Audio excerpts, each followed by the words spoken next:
Hello guys, my name is Anna and I'm from Ukraine, and I vlog daily to keep you updated on the real life situation in my country during this awful war with Russia, but we will win. Today I wanted to record a vlog earlier, not from the darkness, but I did not manage, so please forgive me that once again you see me with this candle light and light of my camera, and secondly forgive me for the noise of a generator outside. First I wanted to take a microphone to save you from that, and then I decided that today's video won't be that positive as I try to be. I'm an optimist, and traditionally I like to describe things that demonstrate Ukrainians' bravery and strengths, or orcs' weakness, and I believe that we have to work with that, to focus on that, and it will definitely help us win. But there are many details in our everyday life that are really bad, that are really tragic, and I enjoy my conversations with you on emails and everywhere. And sometimes when you describe the things that you witness, people can tell you, well, this seems very pathetic, or this seems very emotional, or too, I don't know, too much. And this is a phrase that a Ukrainian can react negatively, because it is never too much to describe the horrors and violence of this war. I do not do that on purpose, because I try to save myself and I try to save viewers from the horrors, just as Facebook does when it blurs the images. But there are many bad things that come into our life daily. And this is not just the electricity outages, which, by the way, spoil your normal schedule very much. The way you perform your task, the way you do your job, the way you order things that you need. You are living, like, I cannot say in a prison, because of course we do have freedom and that's what we are fighting for.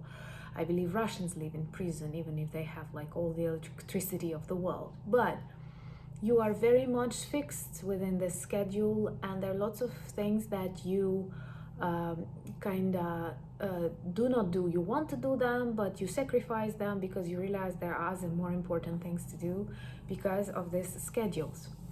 But this is just the top of the iceberg. I've told you that, like, I live next to the central cathedral, very close to that, and a couple of days a week I will hear the bells that toll to a funeral. And very often this is not just one person, but 2 or 3 people, and there are lots of people who kneel when they see that service or where the coffin is taken out.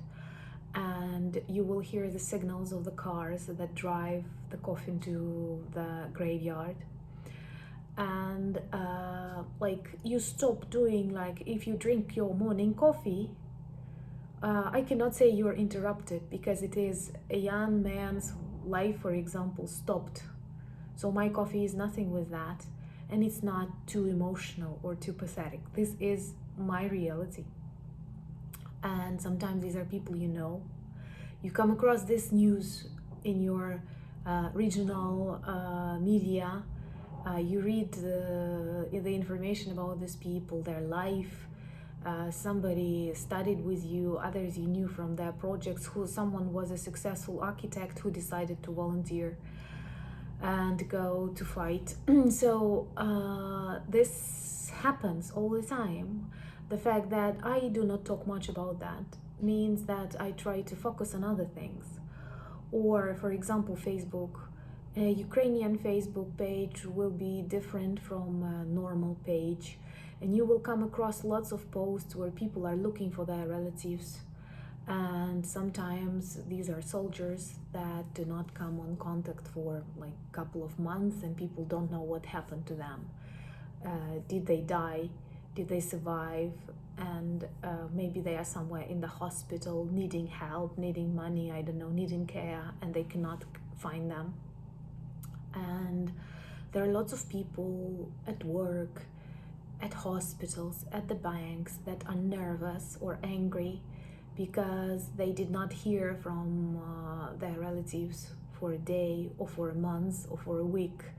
And it happens everywhere. You may buy your pizza and a waitress who serves you may be a girlfriend of a man who is, for example, in Bakhmut right now, in a trench, and then you start talking about problems with electricity, and you realize that for that person electricity is the least problem.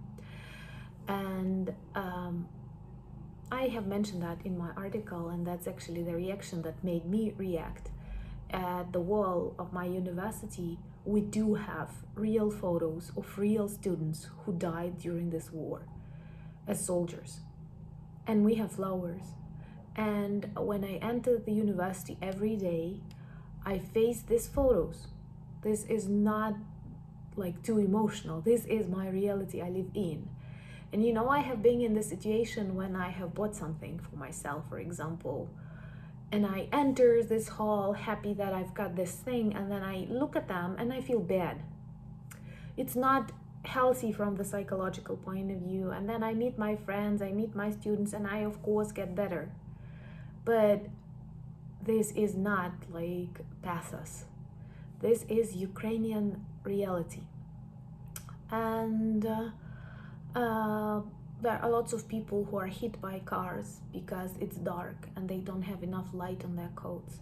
There are lots of people who have problems with fires and explosions in their houses because they use various electrical gadgets and accumulators to get the power, and they don't know how to do it properly, or they saved money, or it was just somebody's initiative to do something. So there are many things that happen in our life. Or when you will ask me, what are your plans for Christmas? I can honestly tell you I don't have any specific plans because I don't know what exactly will be in my country. For a person who lives in a normal society, and once again, I'm really happy that the world lives normal life, and I hope that we will be able to return to that. But for a person who lives in a normal society, it's kind of weird that you don't have an answer. What are your plans? But it is not me trying to be like tragic or trying to demonstrate the problem inside Ukraine. It's my reality. I don't know, will they hit electricity? I don't know, will they bomb us? I don't know, perhaps they will prepare something because they like spoiling, and especially religious holidays. And there were lots of cases like that. Maybe they will fail, maybe they will succeed. I don't know. And there are many things in our reality that from one point of view unite us, because I don't want it to sound too nation-centered or something, but because only being inside of the country, being a part of the nation that Russia wants to erase from the face of the planet, only then you can realize how strongly that unites people. This is something like the fact that you are Ukrainian. I have never thought about that. I was never like nation-centered. I would never start my videos previously, hello, I'm Anna, or I'm from Ukraine. I would tell you I'm a PhD, or I want to be a writer, or blah blah blah, anything else. I would never consider my nationality an important characteristic at the beginning of our acquaintance. It's important now because Ukrainians are killed because they are Ukrainians. And Ukrainians are supported because they are Ukrainians. But the fact is that you are Ukrainian is not neutral.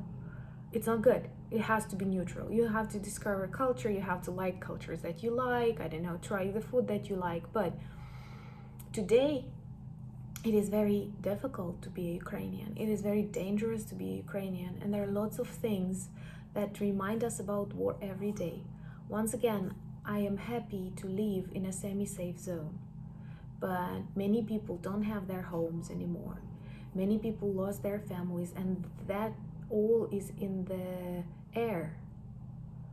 So I am not talking about that because we have to go in our direction. We have to be strong. We have to remain strong. And I am a person who does not like to be a victim. For me, like when somebody tells me, oh, I feel sorry for you, this is the worst thing you can tell me. I don't want anyone to feel sorry for me. And even when I fall, like on the ground, when it's slippery, I always try to stand up and to show that everything is fine, because that's the way I feel better. I don't like when people feel sorry. So I don't focus on that in my vlogs.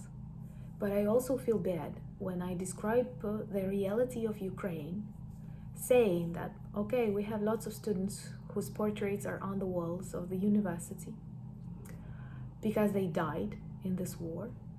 And I don't want you to think that it is too emotional, because this is real. These students were real. They have real parents. I talked to some of them. I had one lady whom we recorded for our project of the interviews of Ukrainian people sharing their experiences, and she lost her son, a very promising architect, 30 years old, who was not in the military. It was his choice, and she didn't want to look like a victim too. She wanted to be strong. She wanted to demonstrate this Ukrainian spirit. But believe me, she is in pain. And there are many such things that I am not talking. For example, a couple of times I wanted to record these funerals that I often witness, but then I don't. Like I that is too much for me. But this is reality. And that's why we have to finish this war. The sooner the better, but we have to finish it with our victory, because otherwise it will continue from decade to decade, from century to century, and Russia must be punished, because this is a terrorist state. Thank you so much for your support. Thank you for coffees and becoming my patrons. I'm really glad that we're able to continue our Soviet Myths Debunked series, and there are lots of interesting things that we want to prepare for you. And I'm really grateful for the support that you demonstrate to my country, Ukraine. Slava Ukraini!